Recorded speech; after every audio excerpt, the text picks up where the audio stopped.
Ladies and gentleman السلام علیکم۔ پاکستان کہانی میں آج کا جو موضوع ہے اس کا نام ہے Wavell plan / Shimla conference 1945۔ Wavell plan lord Wavell جو کہ second last viceroy of Hind تھے 1943 سے 47 تک، انہوں نے 1945 میں اپنا ایک منصوبہ دیا جسے ویول پلان کہا جاتا ہے۔ اس منصوبے کے تحت انہوں نے ہندوستان کے اہم پارٹیوں کو، اہم لیڈرز کو، سربراہان کو دعوت دی کہ وہ شملہ میں آ کر ان سے ملیں اور ہندوستان کو کب آزادی دی جائے، کن طریقوں سے دی جائے، اور ہندوستان میں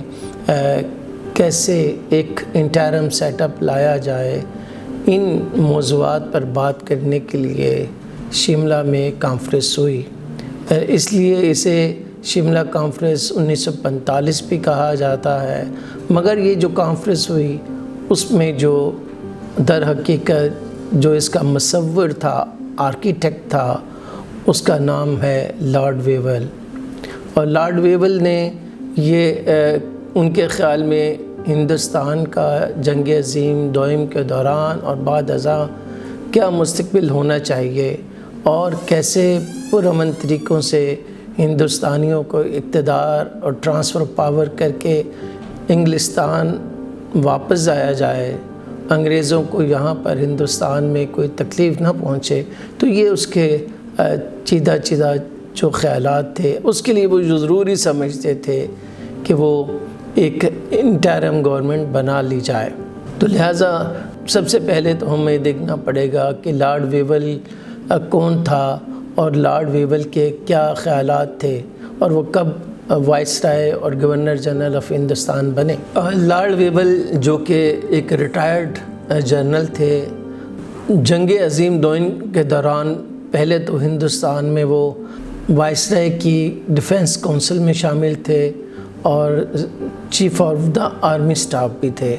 پھر جب وہ ریٹائر ہوئے اور تو انہیں ہندوستان کا گورنر جنرل اور وائسرائے بنا دیا گیا اکتوبر 1943 میں۔ یہ لمبی بات ہو جائے گی کہ لارڈ للت کو نے کیوں چھوڑا اور لارڈ ویول کو کیوں بنایا گیا۔ مختصراً یہ کہ چونکہ یہ وار کونسل کے بھی ممبر تھے، chief of the army staff بھی تھے، اور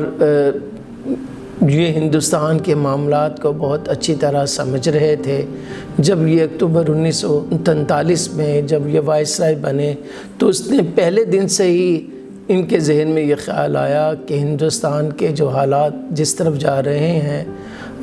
انگریزوں کو جلد از جلد ہندوستان چھوڑ دینا چاہیے۔ اس کی وجہ یہ بھی ہے کہ وہ ایک بائی ٹریننگ بائی نیچر وہ یہ سمجھتا تھا کہ ہم نے بہت عرصہ ہندوستان میں حکومت کر لی ہے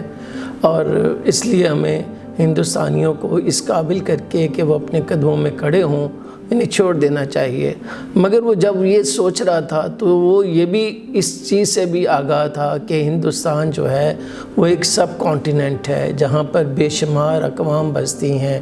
اور ان میں جو اکثریتی قوم ہے وہ ہندو ہے، اور وہ اس چیز سے بھی آگاہ تھے کہ یہاں پر ریلیجس مائنورٹیز بھی ہیں جو کہ بہت با اثر ہیں، جن کی بڑی تعداد ہے، خاص کر مسلمان اور سکھ بڑی سینسٹیو قومیں ہیں۔ تو لہٰذا وہ یہ دیکھتے تھے کہ ہندوستان میں جو بھی تبدیلی لائی جائے مذہبی اقلیتوں کو بھی شامل کیا جائے۔ لہٰذا انہوں نے بارہا ہز میجسٹی گورنمنٹ کو لکھ کر بھیجا کہ انہیں یہاں پر ہندوستان میں ایگزیکٹو کونسل بنانے دی جائے تاکہ جنگ کے خاتمے کے بعد وہ انہیں کوئی مشکلات پیدا نہ ہو۔ بتدریج ہم ہندوستانیوں کو متحد بھی کرنے میں کامیاب ہوں گے اور ہم اقتدار بھی منتقل کرنے میں کامیاب ہو جائیں گے۔ اور خاص کر وہ اس چیز سے بڑے خائف تھے کہ ان کے ہوتے ہوئے کہیں ہندوستان تقسیم نہ ہو جائے، اور یہ جو پاکستان کا جو نعرہ لگ رہا ہے اور جو تحریک بہت انقلاب کی شکل اختیار کرتی جا رہی ہے، یہ کہیں پاکستان کی جو تحریک ہے وہ کامیاب نہ ہو جائے اور اسے ہمیں بند باندھنا پڑے گا۔ لہٰذا پہلے تو انہیں ٹال مٹول کا سامنا کرنا پڑا، مگر بعد ازاں پھر جب انٹرم گورنمنٹ وہاں پر آ گئی انگلستان میں اور جنگ کا خاتمہ بھی ہو گیا، 21 مئی کو 1945 کو ہز میجسٹی گورنمنٹ نے کہا جناب آپ بھی اپنا شوق پورا کر لیں۔ وہ مان نہیں رہے تھے کسی طرح بھی، اور حتیٰ کہ چرچل نے تو یہ کہا تھا کہ یہ آپ کا جو منصوبہ ہے کانفرنس بلانے کا، ہندوستانیوں کو اکٹھے کرنے کا، یہ کبھی کامیاب نہیں ہوگا۔ بہرحال لارڈ ویول جو تھے وہ ہندوستان کے حالات و واقعات سے پوری طرح آگاہ تھے، اور وہ بڑے خلوص نیت سے انہوں نے بالآخر 1945 میں وہ کامیاب ہو گئے کانفرنس کو بلانے میں۔ یہ ایک لمبی بحث میں پہلے بھی عرض کر چکا ہوں کہ لارڈ ویول نظر لگائے بیٹھے تھے، خاص کر جب کوئٹ انڈیا موومنٹ ناکام ہوئی ہے، اس ناکامی کے نتیجے میں انڈیا میں جو کانگریس پارٹی تھی اس کے سرکردہ جو لیڈر تھے وہ جیلوں میں تھے، اور پھر فیمن آف بنگال آ گیا تھا، قحط بنگال نمو ہو گیا تھا، جس سے لاکھوں کی تعداد میں ہندوستانیوں کی جانیں چلی گئی تھیں، اور ہندوستانی ہی سیکنڈ ورلڈ وار میں اہم رول بھی ادا کر رہے تھے۔ دوسری طرف مسلم لیگ جو تھی وہ روز بروز پاپولر ہوتی چلی جا رہی تھی، مسلمانوں میں اس کا اثر رسوخ بڑھتا چلا جا رہا تھا۔ تو لارڈ ویول یہ چاہتے تھے کہ اس سے پہلے کہ تاخیر ہو جائے، کانگریس اور مسلم لیگ کو اکٹھا کیا جائے اور ان کے درمیان ایک رضامندی سے حکومت بنا لی جائے۔ تو ایسے میں انہوں نے دیکھا کہ راج گوپال اچاریہ فارمولہ لے کر جناح کے پاس گئے تو وہ انہوں نے مسترد کر دیا۔ پھر انہوں نے دیکھا کہ جناح اور گاندھی مذاکرات ہوئے ہیں، گاندھی جناح مذاکرات میں انہیں بڑی ہائی ہوپس تھیں، مگر جب وہ ناکام ہوا تو ان کا بڑا مشہور فقرہ میں پہلے بھی شاید اس کا ذکر کر چکا ہوں کہ جیسے وہ کہہ دیں گے کھودا پہاڑ اور نکلا چوہا وہ بھی مرا ہوا، یہ ان کے الفاظ کے ترجمہ ہے جو کہ کیا جاتا ہے۔ تو وہ گاندھی اور جناح کی مذاکرات سے بڑی پر امید تھے، مگر انہیں بہت مایوسی ہوئی۔ پھر اسی اثنا میں ڈسائی لیاقت پیکٹ ہوا، جو کہ کہا گیا کہ جی پیکٹ ہے، وہ پیکٹ ہوا، اس میں یہ طے ہوا کہ جی مسلمانوں اور ہندوؤں کے درمیان جو کہ اعلیٰ ذات کے ہندو ہیں ان کے درمیان برابر کی نشستیں دے دی جائیں انٹرم سیٹ اپ میں، تو مسلم لیگ بھی تیار ہو جائے گی اور کانگریس بھی تیار ہو جائے گی۔ لیکن حقیقت یہ ہے کہ نہ تو گاندھی جی نے مانا کہ میں نے کہا ہے ڈسائی کو، نہ ہی جناح نے مانا کہ میں نے لیاقت علی خان کو کوئی اتھورائز کیا ہے، نہ ورکنگ کمیٹی نے۔ لیکن لارڈ ویول کو اس میں ایک ہوپ دکھائی دی کہ یار اگر اس فارمولے کو سامنے رکھ لیا جائے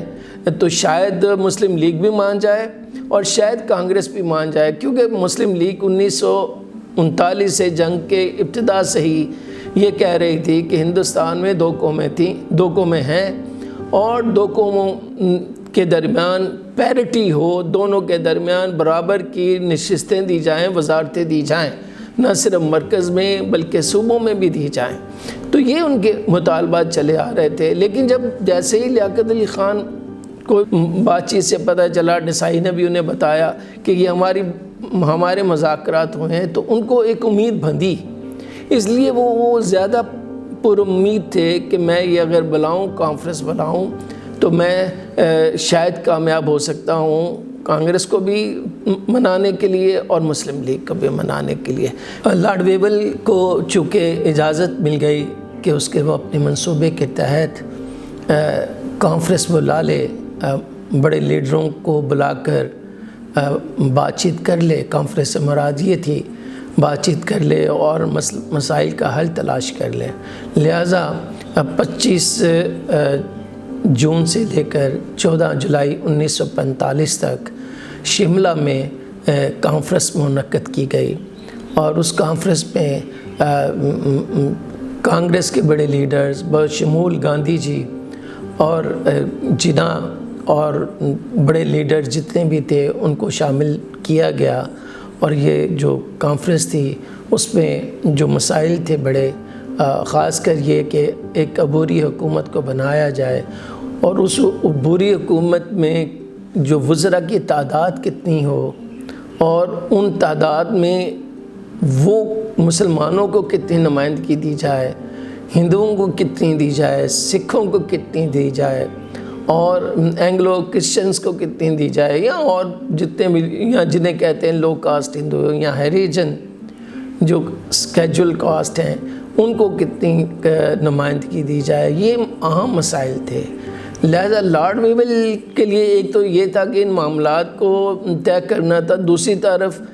کانگریس پارٹی کے جتنے بھی لیڈران تھے، اہم ترین لیڈران، وہ تو جیلوں میں تھے، ان کو جیلوں سے کیسے نکالا جائے۔ تو خیر لارڈ ویول نے اجازت لی ہز میجسٹی گورنمنٹ لندن سے کہ ہمیں ان کو نکالنے کی اجازت دی جائے اور ان سے ہمیں ملاقات، تاکہ ہم ان سے بات چیت کر سکیں۔ تو جب انہوں نے گاندھی جی کو پیغام بھیجا تو گاندھی جی نے کہا جناب میں تو 4 آنا یا 2 آنے کا بھی ممبر نہیں ہوں، میں تو کانگریس کو ریپریزنٹ نہیں کرتا۔ مولانا ابوالکلام آزاد چونکہ وہ پریزیڈنٹ ہے، آپ ان کو بلائیے یا باقی لوگوں کو بلائیے۔ جب جناح کو بلایا گیا تو انہوں نے کہا جی میں ضرور آؤں گا، میں تو چاہتا ہی پرامن طریقوں سے، آئینی طریقوں سے، بات چیت کے ذریعے ہم اپنے مسائل کا حل کرنا چاہتے ہیں۔ جو لوگ اس وقت جو شامل ہوئے جنہیں انوائٹ کیا گیا، میں ان کا آپ کو بڑے بڑے لوگوں کا نام بتا دیتا ہوں اور کیسے وہ بلایا گیا ان کو۔ Leader of the Congress party اور جو deputy leader of the Muslim League in central assembly ان کو بلایا گیا جو کہ لیاقت علی خان تھے۔ Leader of the Muslim League and Congress party in the council of state ان کو بلایا گیا۔ Leader of nationalist party and the European group in assembly ان کو بلایا گیا۔ گاندھی اور جناح کو ایک بڑے سیاسی لیڈرز کے طور پر بلایا گیا۔ راؤ بہادر این سیواجی راج کو جو ہیریجن تھے ان کی طرف سے گیا، ماسٹر تارا سنگھ کو سکھوں کی جانب سے بلایا گیا، اور پھر اس کے علاوہ یہ کہا گیا کہ جب وزارتوں سے مستعفی جو نہیں ہوئے تھے یا جو لوگ رہ گئے تھے 11 صوبوں میں، اس وقت انہیں کہتے تھے پریمیئرز، آج جنہیں ہم آج کل وزارت اعلیٰ، وہ ان تمام لوگوں کو جو اس وقت تھے ان سب کو بلایا گیا اور ان کو بلا کر یہاں پر شملہ کانفرنس منعقد کی گئی۔ اس کا ایجنڈا بالکل کلیئر تھا، جیسے میں نے پہلے کہا کہ جی بنیادی طور پر وہ لارڈ ویول جو تھے وہ ایگزیکٹو کونسل اسی نہج پر جہاں پر لارڈ کرپس نے جو منصوبہ کیا تھا اس کی تحت، تاکہ انہوں نے کہا کہ جی ہم کوئی آئینی ترمیم نہیں کر رہے، 1935 کے ایکٹ کے تحت ہم ایگزیکٹو کونسل بنائیں گے، اور انہوں نے ایگزیکٹو کونسل میں کس طرح نمائندگی ملے گی، کیا تعداد ہوگی، ہم یہ بات چیت معاملات طے کریں گے۔ تو لارڈ ویول کے بہرحال ایک اسکل تھی، ان کو پتہ تھا کہ بھی میں نے کیسے پارٹیوں کو آرگنائز کرنا ہے، سیاسی لیڈروں سے کیا بات کرنی ہے۔ انہوں نے پہلے تو انفرادی حیثیت سے بلایا، جیسے گاندھی کو بلایا، جناح کو بلایا، یا اور لوگوں کو انفرادی طور پر بلایا، پھر سیاسی جماعتوں کے طور پر ایک کانفرنس کی شکل میں بلایا۔ پھر جب دیکھا کہ وہ کامیاب نہیں ہو رہے تو پھر انہوں نے کہا کہ جی کانگریس اور مسلم لیگ آپس میں مل کر معاملات طے کر لیں، یونینسٹ پارٹی اور مسلم لیگ والے معاملات طے کر لیں۔ اسی طرح انہوں نے کوشش کی ہے، یعنی آپ دیکھ لیجئے 25 جون سے لے کر 14 جولائی تک تقریباً 19-20 دن بنتے ہیں، بڑی ہیکٹک ایکسرسائز کی گئی کہ کسی طرح ہندوستان میں ہم ایک ایگزیکٹو کونسل بنا دیں، اور مگر بدقسمتی سے لارڈ ویول ناکام ہوئے، اور وہ ناکام کیوں ہوئے اس پر ہم بات کریں گے۔ ان کے درمیان کیا معاملات، کن باتوں پر اتفاق ہوا، کن باتوں پر ڈسپیوٹ ہوا، اس پر بھی ہم بات کریں۔ لارڈ ویول نے کہا کہ میرے حساب سے، میرے خیال سے ہم 14 اشخاص پر مشتمل کابینہ بنائیں گے جسے ایگزیکٹو کونسل کہا جائے گا۔ ان میں ہم 5 مسلمانوں کو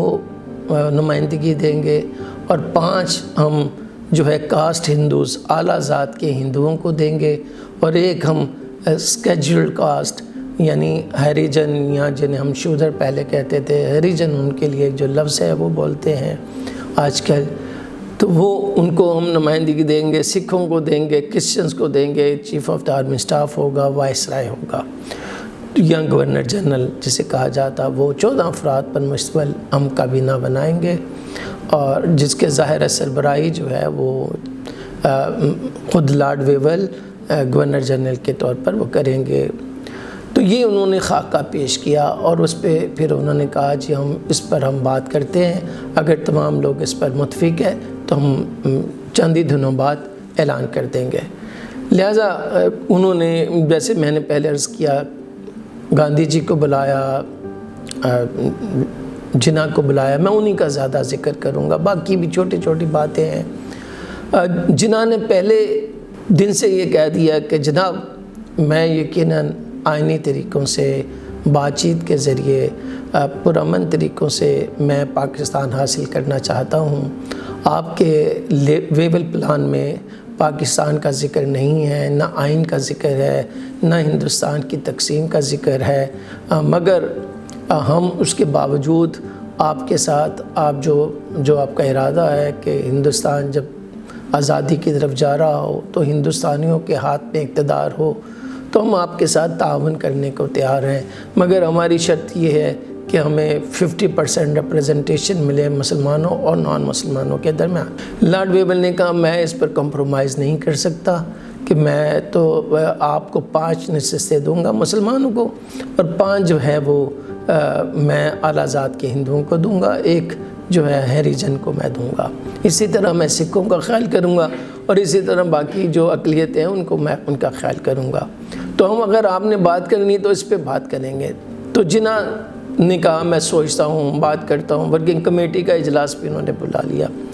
بہرحال بات لمبی نہ ہو، میں اس طرح مختصر آ جاتا ہوں۔ جناح مان گئے کہ چلیں ہمیں پیرٹی مل رہی ہے مقابلے میں اعلیٰ ذات کے ہندوؤں کے، اور وہ کہتے تھے کہ کانگریس ہے بھی اعلیٰ ذات کے ہندوؤں کی جماعت ہے، اور یہی جو خیال تھا وہ برٹش ایڈمنسٹریشن کا بھی یہی تھا کہ کانگریس جو ہے وہ نچلی ذات کے لوگوں کو نہیں ریپرزینٹ کرتی ہے، نہ ہی وہ اور اقوام کو ریپرزینٹ کرتی ہے۔ اینی ہو، کانگریس جب آئی تو کانگریس نے کہا کہ جناب نہیں، گاندھی جی نے کہا بالکل نہیں جی، ہم آپ مان لیتے ہیں، چلے 5 مسلمانوں کو ان کو دے دیں، مسلمانوں کو دے دیں 5، اس طرح وقتی طور پر ہم یہ مان لیتے ہیں، لیکن آئین بنائیں گے تو پھر ہم دیکھ لیں گے وغیرہ وغیرہ۔ انہوں نے دعویٰ یہ کیا کہ کانگریس نے دعویٰ یہ کیا کہ جناب ہمیں اختیار دیا جائے، جو 5 مسلمانوں کی نشستیں ہوں گی اس میں سے 2 ہم نامزد کریں گے۔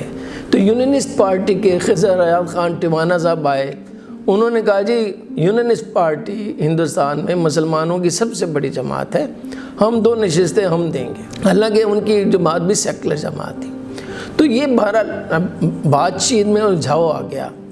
تو پھر میں نے اس سے پہلے کہا کہ لارڈ ویول نے کوشش کی کہ کانگریس اور مسلم لیگ کی بات چیت ہو جائے، مسلم لیگ اور یونینسٹ پارٹی کی بات ہو جائے، مگر کوئی بات بنی نہیں۔ پھر انہوں نے کہا جی مجھے یہ لگتا ہے کہ آپ آپس میں معاملات نہیں طے کر پا رہے، نہ ہی ہم کسی نتیجے پر پہنچ رہے ہیں۔ شاید 29 جولائی کو انہوں نے کہا جناب ایسے کریں، آپ 14 افراد جن کو آپ چاہتے ہیں کہ وزارت ان پر مبنی ہو، آپ مجھے نام ریکمنڈ کر کے بھیج دیجئے، میں پھر اپنی مرضی سے 14 افراد میں سے لوگ لے لوں گا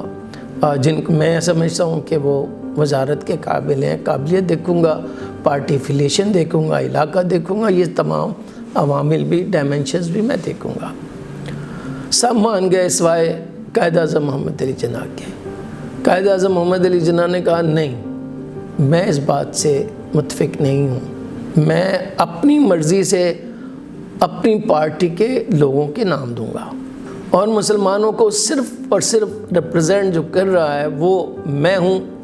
اور میری سیاسی جماعت آل انڈیا مسلم لیگ ہے۔ یہ جو معاملہ تھا، بہرحال اینی ہو، کانگریس نے نام دے دیے، یونینسٹ پارٹی نے دے دیے، ماسٹر تارا سنگھ نے دے دیے، اور پھر جو ہیریجن سے تھے انہوں نے دے دیے، تمام جو سیاسی جماعتیں یا عام شخص ہیں انہوں نے نام دے دیے۔ تو لارڈ ویول صاحب بیچاروں کو اپنی فکر پڑ گئی، میں اب کیا کروں؟ تو انہوں نے بڑی کوشش کی کہ جناح کو منا لیا جائے۔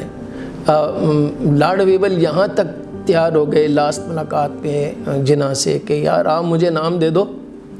میں 4 آپ کے مسلم لیگ سے لوں گا، 1 یونینسٹ پارٹی سے لوں گا، میں کوئی کانگریس کو موقع نہیں دوں گا۔ اور کانگریس میں بھی انہوں نے مولانا ابوالکلام آزاد کو بتا دیا کہ جناب آپ کا کوئی رائٹ نہیں ہے، تو مولانا آزاد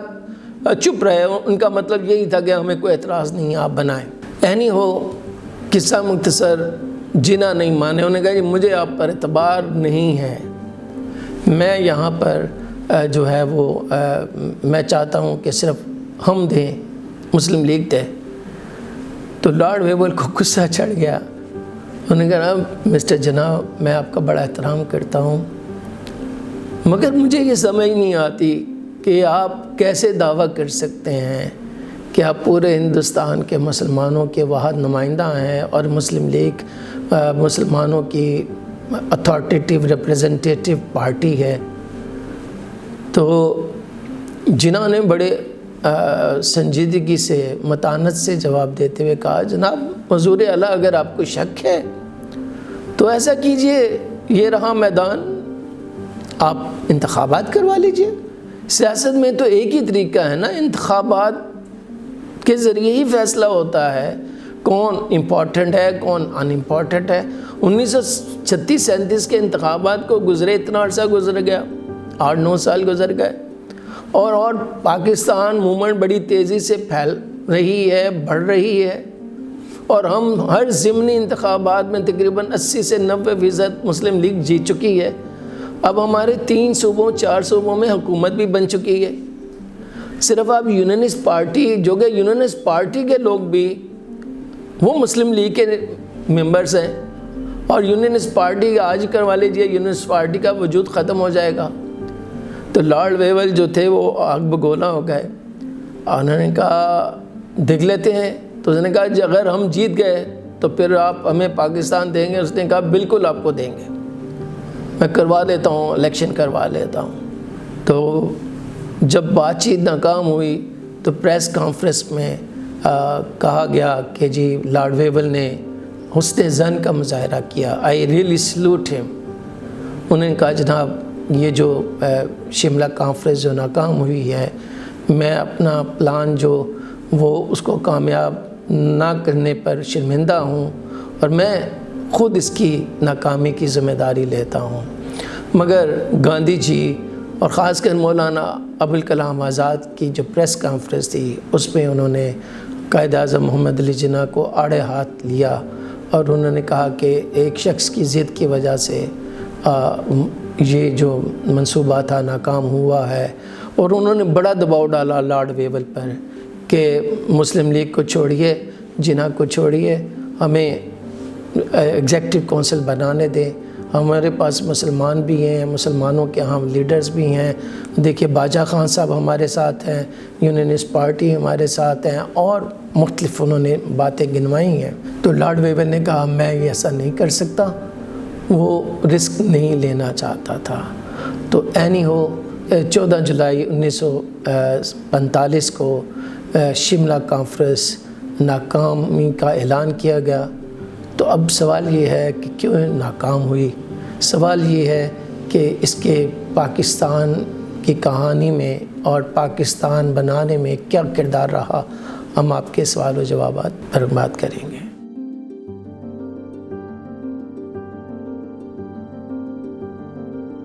جو سوال تھا کہ گاندھی جی کا اس شملہ کانفرنس میں کیا کردار رہا، میں نے اپنے پچھلے لیکچرز میں بھی اشارہ کیا، شاید میری ریڈنگ کم ہے، یا یہ جو میں نے سورسز پڑھے ہیں تو اس کے تحت تو گاندھی جی مجھے بالکل انگما نظر آتے ہیں، بالکل پکچر کلیئر نہیں ہوتی کہ گاندھی جی کیا کرنا چاہتے ہیں، کس پارٹی کو ریپرزینٹ کرتے ہیں، ان کا خواب کیا ہے، ان کی سوچ کیا ہے، ان کا کردار کیا ہے۔ جب مثلا لارڈ ویول نے انہیں بلایا، انہوں نے کہا جناب آپ کانگریس کے سب سے اہم لیڈر ہیں، تو آپ کانگریس پارٹی کو ریپرزینٹ کیجئے، میں آپ کو انوائٹ کرتا ہوں۔ انہوں نے کہا نہ، میں تو کانگریس کا لیڈر نہیں ہوں، نہ ہی میں پریزیڈنٹ ہوں، آپ مولانا ابوالکلام آزاد صاحب کو بلائیے اور باقی کانگریس کے لیڈرز کو بلائیے، لارڈ ویول نے کہا چلیں ٹھیک ہے، اگر آپ کہتے ہیں میں نہیں ہوں تو ہاں، انہوں نے کہا جناب میں آپ کے لیے حاضر ہوں، جب آپ کو ضرورت پڑے میں یہی ہوں، میں جاتا نہیں ہوں، میں یہی ہوں، پر میں کانگریس کا نمائندہ نہیں ہوں، میں ہندوؤں کا نمائندہ ہوں۔ ان کے جو بائیوگرافرز ہیں گاندھی جی کے، 2-3 امپورٹنٹ بائیوگرافرز ہیں ان کے، انہوں نے لکھا ہے کہ گاندھی جی شملہ کانفرنس میں موجود تھے اور وہ بھرپور حصہ لے رہے تھے، بظاہر کانفرنس میں نہیں تھے، مگر کانفرنس کی جو کانگریس پارٹی کی جو کارروائی تھی یونینسٹ کی، باچا خان صاحب کی، ڈاکٹر خان صاحب کے اور لوگوں کو وہ مل رہے تھے اور نیشنلسٹ مسلمانوں کو مل رہے تھے، ان پر اپنی رائے، اپنا وہ اثر و رسوخ استعمال کر رہے تھے، جو کہ ان کا حق تھا، میں اس کی مخالفت نہیں کرتا۔ وہ صاحب چھپتے بھی نہیں اور سامنے آتے بھی نہیں، کم از کم کچھ تو اس وقت 45 تک تو میچورٹی آ جانی چاہیے تھی۔ بہرحال ان کا اپنا ایک سٹائل تھا، جیسے میں نے کہا مجھے چونکہ سمجھ نہیں آ رہا تو میں اس کا کیا جواب دوں۔ بھئی آپ کھل کر کہو میں کانگریس کا نمائندہ ہوں، میں کھل کر کہو، چلے نہیں آپ سیکولر کہتے ہو، آپ نے کھل کر کہو کہ جی میں نہیں مانتا، ہندو مسلم قومیت کو نہیں مانتا۔ ابھی کل کی تو بات ہے، آپ نے راج گوپال اچاریہ فارمولہ دلوایا راجا جی سے، اور 1 سال پہلے تو آپ گاندھی جناب مذاکرات میں انگیج ہوئے، تو لارڈ ویول بھی کنفیوز تھا کہ گاندھی جی کیا ہے، مطلب اگر آپ ذمہ داری نہیں لیتے ہیں تو پھر آپ اس طرح بھرپور طریقے سے آپ کردار بھی ادا نہیں کر پاتے، نتیجتاً آپ مختلف کارڈز تو کھیل رہے ہیں جس سے کنفیوژن زیادہ پیدا ہو رہی ہے۔ مگر ایک چیز طے تھی کہ گاندھی جی کو یہ اندازہ تھا کہ ہم نے کوئٹ انڈیا موومنٹ چلا کر، ہم نے منی ریوولٹ کر کے ہم نے بہت کچھ گنوایا ہے۔ گاندھی جی کو یہ پوری طرح احساس تھا کہ جو ہم جیلوں میں گئے اور ہم نے کرپس پرپوزل کو نامنظور کر کے ہم نے جو اہم موقع تھا حکومت کرنے کا وہ گنوا دیا، لہٰذا وہ ہر حال میں حکومت میں شامل ہونا چاہتے ہیں۔ چلیں وہ تو گاندھی جی ہر حال میں کرنا چاہتے ہیں، اس لیے وہ کہتے ہیں بھاڑ میں جائے مسلم لیگ، ہمیں کوئی پرواہ نہیں ہے جناح کو آپ لیتے یا نہیں، ہمیں تو اقتدار میں آنے تو، یہ ان کی سوچ تھی۔ چلیں وہ تو ہوتی ہے، سیاسی جو لیڈرز ہوتے ہیں انہیں تو اقتدار سے اسی لیے سیاست کی جاتی ہے کہ آپ اقتدار میں آئیں، تو اصول و ضوابط تو دیکھیں گے بعد میں بھی، شاید دیکھ لیں گے کہ شاید کوئی ان کے ہاں پرنسپل تھا یا نہیں تھا۔ اب آتے ہیں جو آپ کا دوسرا سوال ہے کہ جی جو نیشنلسٹ مسلمان جو تھے، میں نے پہلے بھی کہا نیشنلسٹ مسلمان جو بڑا کنٹروورشل سا ورڈز ہے، نہرو رپورٹ کے زمانے میں یہ شروع ہوا، کیونکہ نہرو رپورٹ وہ مرحلہ تھا 1927-28 میں جس میں واضح طور پر مسلمانوں کے ہاں تفریق ہوئی۔ ایک یہ تفریق ہوئی کہ جی ہم نے جو کانگریس کے ساتھ ہی وہ نیشنلسٹ ہے، یار یہ عجیب انڈرسٹینڈنگ ہے، اور بھائی جو کانگریس کا ساتھ تو جناح بھی تھے، تو خیر نہیں ہو، اگر وہ خوشی سے اپنے آپ کو نیشنلسٹ کہلاتے ہیں اور بعض ہسٹورین ان کو نیشنلسٹ جانتے ہیں تو مان لیں، لیکن یہ 1927 سے آن ورڈ ہے، تو لہٰذا جب آپ ہسٹری نیکسٹ بھی لکھیں انڈرسٹینڈ کریں تو اس پہلو کو ضرور انڈرسٹینڈ کیجیے گا کہ یہ نیشنلسٹ مسلمان کہاں سے آ گئے، تو اس کا مطلب باقی جو ان سے اتفاق نہیں کرتے تھے وہ نیشنلسٹ نہیں تھے، اور بھائی وہ ان سے زیادہ بڑے نیشنلسٹ تھے۔ اینی ہو، وہ اس کا جو نیشنلسٹ ہم 45 میں جو لوگ تھے، ڈاکٹر خان صاحب تھے، حسین احمد مدنی صاحب تھے، اسی طرح خضر حیات خان ٹوانا اور بے شمار لوگ اس وقت نیشنلسٹ کہلاتے تھے۔ یہ سارے کے سارے اس وقت کانگریس سے اور گاندھی جی سے اتفاق کر رہے تھے، تو لہٰذا انہوں نے ٹف ٹائم دیا قائد اعظم محمد علی جناح کی آرگومنٹ کو، چیلنج کیا، اور جس کے نتیجے میں وقتی طور پر لارڈ ویول جو تھا وہ مروب ہوا، اس نے جو کہا کہ نہیں میں تو 4 سیٹیں بمشکل ماننے کو تیار ہوں، 5ویں نہیں، 5ویں میں یونینسٹ پارٹی کو دوں گا۔ اچھا دیکھا جائے اس وقت کے فنامے میں دیکھا جائے تو یونینسٹ پارٹی بالکل دعویٰ ٹھیک تھا، اس وقت کے فنامے میں دیکھا جائے تو ڈاکٹر خان صاحب کا دعویٰ بھی ٹھیک تھا کہ جی یہاں پر وہ NWFP اس وقت کہلاتا تھا، جو آج KP ہے، وہ برسر اقتدار تھے. تو اینی ہو لارڈ ویول نے ویٹیج تو دیا نیشنلسٹ مسلمانوں کو. انگریز کا یہی تو بیوٹی بھی تھی کہ مسلم لیگ کو بھی نظر انداز نہ کرو، دو قومی نظریے کو بھی نظر انداز نہ کرو، ایک قومی نظریے کو بھی نہ مانو، ہیں جی، اور کانگریس کی بات بھی مانو اور ان کو موقع بھی نہ دو، مسلم لیگ کی بات بھی نہ مانو، ان کو بھی آگے بڑھنے کا موقع نہ. کنفیوژن رکھو اس وقت تک جب تک کہ ان کے مفادات کا پوری طرح تحفظ نہ ہو. اور رہا آپ کا یہ سوال کہ جنہوں نے مولانا ابوالکلام آزاد سے ہاتھ ملانے اور بات چیت کرنے سے کیوں انکار کیا، یقیناً جیسے میں نے کہا لارڈ ویول نے کہا کہ جی آپ as a president of Muslim league اور کانگریس کے پریزیڈنٹ مولانا آزاد صاحب سے ملے تو جنہوں نے انکار کیا اور انہوں نے کہا جی یہ تو شو بوائے ہے، اس کی کوئی حیثیت ہی نہیں ہے. اور بڑا ناگوار گزرا مولانا ابوالکلام آزاد کو، اور ناگوار ہی گزرا یقیناً کانگریس کو، اور اسی طرح لارڈ ویول کو بھی بہت برا لگا. اور ویسے اس وقت یہ سمجھا یہی جا رہا تھا کہ جس طرح قائد اعظم محمد علی جناح جو اتنے سویلائزڈ آدمی ہیں، پولائٹ آدمی ہیں، شاید وہ اس حد تک انہیں نہیں جانا چاہیے تھا، مگر وہ بالکل ٹھیک تھے. اگر وہ مان لیتے کہ جی یہ کانگریس میں مسلمان جو پریزیڈنٹ ہے وہ پاورفل ہے،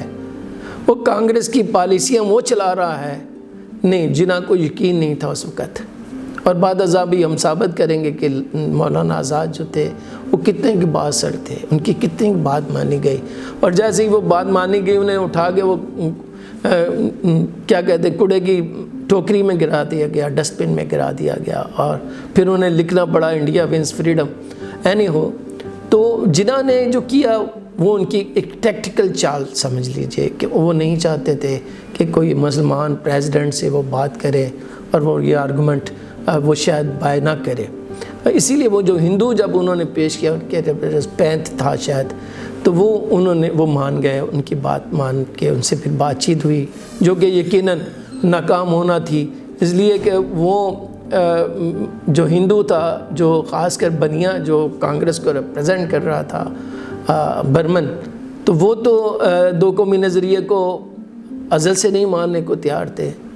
اور ایک قوم کون سی ہوتی اس کا انہیں خود پتہ بھی نہیں تھا. مگر یہ انہیں پتہ تھا کہ یار تقسیم ہندوستان کہیں نہیں ہونے چاہیے، دھرتی ماتا کے ٹکڑے نہیں ہونے چاہیے. تو جو جناح چاہتے تھے وہ یہ باتیں طے کرنا چاہتے تھے. اینی وہ بات چیت ناکام ہو گئی. اب آپ کا جو سوال یہ ہے کہ لاہور ریزولوشن پہ جناح نے یہاں پر کمپرومائز نہیں کر لیا، یہ آگے جا کر بھی سوال اٹھے گا، بارہا سوال اٹھے گا. نہیں، یہ جو ہمارے بعض ہسٹورین لکھتے ہیں کہ جی کابینہ مشن پلان پر جناح نے کمپرومائز کیا، یہاں بھی پھر اسی پیرامیٹر کے تحت تو جناح نے بھی یہاں پہ بھی کمپرومائز کر لیا. مگر یہاں بھی جاننا ضروری ہے، جناح نے پہلے ملاقات بھی یہ واضح کر دیا کہ میں پاکستان کے مطالبے پہ قائم ہوں اور میں وہ ہر حال میں حاصل کرنا چاہتا ہوں، مگر میں کسی بھی نیگوسیشن کے پروسیس میں اور کانسٹیٹیوشنل پروسیس کو بائیکاٹ نہیں کرنا چاہتا، حصہ بننا چاہتا ہوں. میں کانسٹیٹیوشنلی پاکستان حاصل کرنا چاہتا ہوں. اور وہ انہوں نے یہ بات کہی، اسی لیے وہ انٹرم گورنمنٹ اسی کانسٹیٹیوشن کے تحت ہی بن رہی تھی. اب رہا کہ جی لارڈ ویول نے کیوں، آپ کا سوال کیوں یونینسٹ پارٹی کو موقع دیا کہ جی ان کو شامل کریں. لارڈ ویول دو باتوں پر بڑے کنونس تھے. ایک تو یہ کہ یونینسٹ پارٹی جو تھی وہ پنجاب کی بڑی لارجسٹ پارٹی تھی اور ایک سیکولر پارٹی تھی، اس میں سکھ بھی تھے، ان میں ہندو بھی تھے، اور بڑی تعداد میں مسلمان تھے. اچھا، یہاں یونینسٹ پارٹی کے ساتھ بھی المیہ یہ ہے، اور شاید تھوڑا بہت کانگریس کے ساتھ بھی ملتا ہے، یونینسٹ پارٹی میں اوور ویلمنگ جو میجورٹی جن لوگوں کی تھی وہ مسلمان تھے. لہٰذا وہ کسی طرح بھی ہندوؤں کو، اوورآل ہندوؤں کو پنجاب میں اور سکھوں کو پنجاب میں قائل نہیں کر سکے، اور اس کی قیمت بعد ازاں وہ پے بھی کریں گے. تو یہ ہوتا ہے جب سیکولر پارٹی ایسے فنامنے میں بنائی جاتی ہے، اور جب آپ پاور میں آتے ہیں، جیسے یونینسٹ پارٹی پاور میں آئی اور جس طرح کہ کانگریس پارٹی 2-3 دفعہ پاور میں آئی، تو بری طرح فیل ہوئی اس سیکولر کریکٹر کو برقرار رکھنے میں۔ تو لارڈ ویول ایک تو اس کو سیکولر پارٹی جانتے تھے، دوسرے یہ کہ مسلمان یہاں بڑی تعداد میں موجود تھے، اس کی وہ اہم قدر کرتے تھے۔ تیسری وجہ کہ پنجاب نے جو جنگ میں کردار ادا کیا وہ بڑا خراج تحسین تھا۔ چوتھی وجہ پنجاب کے جو آپ کو وسائل تھے، معاشی وسائل تھے، اس سے بڑا استفادہ برٹش امپائر نے حاصل کیا، کلونیل ایڈمنسٹریشن نے حاصل کیا، لہٰذا وہ نہیں چاہتا تھا کہ میں ان لوگوں کو جنہوں نے ہماری اتنی مدد کی کسی طرح نظر انداز کریں۔ اور پانچویں وجہ جو خضر حیات ٹوانا کی ضد تھی کہ جی مجھے وہ دیں، وہ خضر حیات ٹوانا صاحب پچھلے ہی سال یعنی 1944 میں کانگریس نے انہیں اپنی پارٹی سے نکال دیا تھا، کیونکہ وہ بڑے آدھا تیتر آدھا بٹیر تھے، کبھی وہ مسلمان کے بنتے تھے، کبھی مسلم لیگ کے بنتے تھے، پھر وہ یونینسٹ پارٹی کے بننا شروع ہو جاتے۔ یہ المیہ آتا ہے جب آپ سو کالڈ سیکولر ہوتے ہیں اور کسی طرح بھی آپ کا جو انوائرمنٹ ہے کانسٹیٹیوشنل، پولیٹیکل، ریلیجس اور جیوگرافیکل ایز ویل، وہ انوائرمنٹ آپ کا وہ نہیں ہے، ڈائنامکس ڈفرنٹ ہے، تو آپ سیکولر پارٹی کے طور پر بڑے چیلنجز ہوتے ہیں کہ آپ اپنے آپ کو سیکولر پارٹی کا لیڈر بنائیں۔ اور آپ یہ دیکھیے گا کہ وہ مرکز میں جہاں پر مسلمانوں کو احساس محرومی تھا کہ یار یہ جو میجورٹی پارٹی ہے، جو ہندو ہیں وہ چھا گئے ہیں، یہاں پر سکھوں اور مسلمانوں کو، سکھوں اور ہندوؤں کو تھا، وہ ہم آگے جا کر بھی بات کریں گے۔ تو لارڈ ویول ان کو کسی طرح ناراض نہیں کرنا چاہتے تھے، اس لیے وہ ضد پہ اڑ گئے کہ میں ان کو لوں گا۔ نہیں ہو ایک اور جو آپ کا سوال ہے، جب کلیئر واضح طور پر نظر آ رہا ہے کہ جی جناح اس کے ذمہ دار ہیں شملہ کانفرنس کی ناکامی کے، تو پھر لارڈ ویول کو کیا پڑی تھی کہ وہ اپنی ذمہ داری لے لے۔ اب ویسے تو میں پہلے بھی عرض کر چکا ہوں کہ لارڈ ویول واز بہت نفیس آدمی، ویری ڈیسنٹ پرسن، اور یہ بعض برٹش میں یہ ایک بہت لاجواب سٹائل ہے، ان کا کلچر ہے، سویلائزیشن ہے، وہ دوسروں پر اتنی جلدی بلیم گیم میں نہیں جاتے ہیں۔ تو لارڈ ویول ان میں سے ایک تھے کہ جو سمجھتے تھے کہ یار میں نے ذمہ داری لی تھی، مجھے 3 سال تک برطانوی حکومت نے، لیبر پارٹی نے اور کنزرویٹو پارٹی نے، لیڈرز نے مجھے انکریج نہیں کیا کہ میں ویول پلان پر عمل کروں۔ اب میں نے جب مینڈیٹ لے لیا تو اگر میں ناکام ہوا تو مجھے ناکامی کو قبول کر لینا چاہیے۔ مگر اصل وجہ جو تھی وہ میں آگے کنکلوژن میں بتاؤں گا۔ یہ کانگریس کا جو آپ نے کہا جو ڈیمانڈ تھی کیا جائز تھی یا نہیں، اب بظاہر دیکھا جائے تو ناجائز نہیں تھی، جائز تو بالکل ہی نہیں تھی، ناجائز بھی نہیں تھی۔ مثلا جب آپ کے پاکٹ میں ہوں مولانا آزاد، حسین احمد مدنی، یونینسٹ پارٹی اور خدائی خدمتگار اور بھی بہت سارے، میں آپ کیا اس کی تفصیل میں جاؤں۔ بظاہر تو 1937 کے انتخابات میں بھی پہلے ہم ذکر کر چکے ہیں کہ بمشکل نام نے 25 نشستیں لی تھیں، ان 25 میں سے 17-18 تو وہ NWP ہی کی تھیں۔ تو آپ کتنے کریڈیبل، کتنے آپ کے جو دعوے تھے وہ حقائق پر مبنی تھے، کتنے وزنی تھے، یہ ذرا قابل غور ہے۔ میرا خیال ہے کہ کافی کمزور دعوے تھے۔ بہرحال اگر وہ چھوڑ دیتے کہ یہ دعوے نہ کرتے تو وہ پھر وہ ڈائریکٹلی اور انڈائریکٹلی مان لیتے کہ وہ مسلمانوں کے نمائندہ نہیں ہے۔ میں یہ نہیں کہہ رہا کہ سیکولر پارٹی نہیں ہے، وہ مسلمانوں کی نمائندگی سے ہاتھ دھو بیٹھتے، تو اس لیے وہ بظاہر زبانی طور پر وہ یہ دعوے سے نہیں ہٹنا چاہتے تھے، کیونکہ وہ ہر حال میں اس وقت اقتدار میں آنا چاہتے تھے۔ تو بہرحال لارڈ ویول نے انہیں منا لیا تھا کہ یار چھوڑیے جناح کی اس وقت یہ ضد ہے، اگر جناح نہیں مانتے تو پھر میں حکومت نہیں بنا سکتا۔ تو بہرحال سائلنٹلی انڈائریکٹلی انہوں نے مان لیا کہ جی مسلم لیگ کو دے دیجئے اور یونینسٹ پارٹی کو دے دیجئے۔ میں اب کنکلوژن کی طرف جاؤں گا۔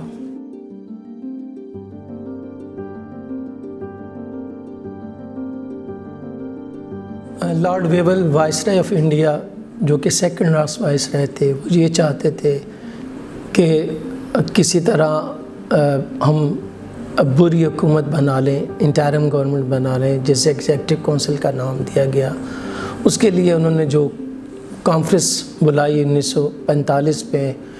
25 سے لے کر 14 جولائی تک، وہ کانفرنس بہت سود مند رہی ان کے حساب سے۔ انہوں نے کوشش کی کہ ہندوستانیوں کے مطالبات جان سکیں اور ہم ہندوستان کو ٹرانسفر پاور کر کے پرامن طریقوں سے چلے جائیں۔ اس میں ان کی یہ بھی کوشش تھی کہ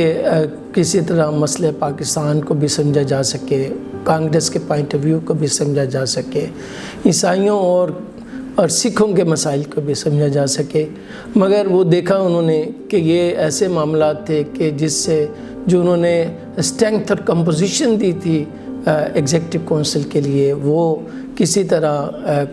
جناح نہیں مانے تھے، کانگریس نہیں مانی تھی، کیونکہ گاندھی جی کا جو کردار تھا وہ بھی بڑا مبہم سا تھا۔ اور ہم نے یہ دیکھا کہ وہ ان کا خود اپنا جو بائیوگرافر ہے فشر، اس نے بھی لکھا کہ جی اس کانفرنس میں خود گاندھی جی نے سب سے اہم کردار ادا کیا۔ تو یہ ناکام ہوئی۔ ناکام جو ہوئی اس کی بے شمار وجوہات ہو سکتی ہیں، مگر میرے نزدیک اہم ترین وجہ یہ تھی کہ لارڈ ویول نہیں چاہتے تھے کہ ہم کسی طرح قائد اعظم کو نظر انداز کریں، مسلم لیگ کو نظر انداز کریں، مگر وہ یہ ضرور چاہتے تھے کہ وہ مطالبہ پاکستان کو بالکل نہ مانیں۔ وہ ضرور یہ چاہتے تھے کہ کسی طرح ہم عبوری حکومت بنا کر اور قیام پاکستان کو مشکل ترین بنا دیں۔ وہ یہ ضرور چاہتے تھے، مگر یہ نہیں چاہتے تھے کہ ہم جناح کو نظر انداز کریں، مسلم لیگ کو نظر انداز کریں۔ وہ یہ نہیں چاہتے تھے۔ وہ یہ سمجھتے تھے کہ اگر ہم نظر انداز کرتے ہیں، جس طرح مسلمانوں میں ایک اویئرنیس پیدا ہو گئی ہے، تو یہ ہندو مسلم فسادات لکھے پڑے، ان کو یہ سیکرٹ رپورٹس مل رہی تھیں۔ لہٰذا وہ چاہتے تھے کہ یار اگر عبوری حکومت بن جاتی ہے تو دونوں جماعتیں آپس میں مل کر اپنے تنازعات کا حل تلاش کر لیں گے۔ جیسے انہوں نے بات چیت کے ذریعے دیکھا کہ انہوں نے کچھ تنازعات کا حل تلاش کیا تھا، مگر میں نے جیسے پہلے عرض کیا، جناح یہ ضرور چاہتے تھے۔ ویسے تو وہ قرارداد لاہور کے بعد چاہے وہ کرپس پرپوزلز آئیں تب انہوں نے تعاون کیا، ان سے بات چیت کی، چاہے راج گوپال اچاریہ ان سے ملے اور فارمولہ دیا، ان سے انہوں نے بات چیت کی، بات چیت کے ذریعے اپنا معافی ضمیر بیان کیا۔ پھر گاندھی جناح مذاکرات کے ذریعے ہم دیکھتے ہیں کہ جناح جو تھے انہوں نے بات چیت کے ذریعے پاکستان کو حاصل کرنے کی کوشش کی۔ پھر آپ یہ شملہ کانفرنس میں جناح موجود تھے۔ تو ان تمام واقعات میں، تمام پہلوؤں میں ہمیں دکھائی دیتا ہے کہ قائد اعظم محمد علی جناح نمبر 1 مطالبہ پاکستان جو قرارداد لاہور کی شکل میں ہے، وہ اس سے دستبردار نہیں ہو رہے ہیں۔ دوسری چیز ثابت یہ ہوتی ہے کہ قائد اعظم جو ہے وہ کانسٹیٹیوشنل مینز کے ذریعے پاکستان کو حاصل کرنا چاہتے ہیں۔ گویا وہ ہر بات چیت کا، ہر ایک اہم اسٹیپ کا، میعر کا حصہ بننا چاہتے ہیں۔ وہ چاہے وہ سرکاری سطح پر ہو، انڈیویجولی ہو، پارٹیز کے ذریعے ہو، وہ معاملات کو سلجھانا چاہتے ہیں، لڑنا نہیں چاہتے ہیں، جنگ نہیں چاہتے ہیں۔ نہ ان کا یہ سٹائل تھا، نہ ان کا یہ پیٹرن تھا۔ لارڈ ویول بلا شبہ جناح کو اہمیت دے رہے تھے، مسلم لیگ کو دے رہے تھے، اقلیتوں کو دے رہے تھے، مگر یہ نہیں چاہتے تھے کہ قائد اعظم محمد علی جناح ان کے پلان کو سیبوٹاژ کر دے۔ وہ بالکل نہیں چاہتے تھے، مگر وہ یہ جانتے تھے اگر وہ مسلم لیگ کو شامل نہیں کرتے ایگزیکٹو کونسل میں تو ہندوستان میں خانہ جنگی شروع ہو جائے گی۔ اور وہ یہ جانتے تھے کہ اگر ہم ان کو مسلم لیگ کو شامل کریں، جناح کو شامل کریں، تو عین ممکن ہے کہ ہندو مسلم جو ڈسپیوٹ وہ کم ہو، کانگریس اور مسلم لیگ کے درمیان بہتر رابطہ پیدا ہو اور ہندوستان کی تقسیم بچ جائے۔ مگر جناح کو نظر انداز نہیں کیا جا سکتا تھا، اس لیے انہوں نے خود اپنے پہ ذمہ داری لے لی کہ جی میں ذمہ دار ہوں اس کی ناکامی کا، جناح ذمہ دار نہیں ہے۔ وہ ہرٹ نہیں کرنا چاہتے تھے جناح کو، اور میں یہ سمجھتا ہوں یہی ان کی عظمت تھی۔ مگر انہوں نے جو پرائیویٹ بات چیت کی جناح سے، انہوں نے کہا جناح آپ کیسے دعویٰ کر سکتے ہیں کہ آپ واحد مسلمانوں کے نمائندہ ہیں، تو میں نے جیسے پہلے کہا، جناح نے کہا جناب میں یہ معاملات ہیں، تو اس کا دوسرا حل بھی یہ ہے کہ آپ انتخابات کروا لیجئے۔ تو انتخابات میں آپ وعدہ کریں اگر ہم جیتے تو ہمیں پاکستان بنانے دیا جائے گا۔ اس نے کہا بالکل آپ کو بنانے دیا جائے گا۔ تو لارڈ ویول کو پورا یقین تھا کہ انتخابات میں جناح نہیں جیت پائیں گے۔ ان کو پورا یقین تھا کہ کانگریس پارٹی، یونینسٹ پارٹی، باچا خان اور جو نیشنلسٹ ہیں وہ مطالبہ پاکستان کو مسلمانوں میں کامیاب نہیں ہونے دیں گے۔ یہ لارڈ ویول کا پلان تھا، نیکسٹ پلان تھا، مگر کانگریس سے بے خبر تھی۔ کانگریس کو جب پتہ چلتا ہے کہ انتخابات کی بات ہو گئی ہے تو کانگریس نے کہا ہم نے انتخابات میں حصہ نہیں لینا۔ تو ہم اگلے اپنے ایپیسوڈ میں اس کا ذکر کریں گے۔ Thank you very much.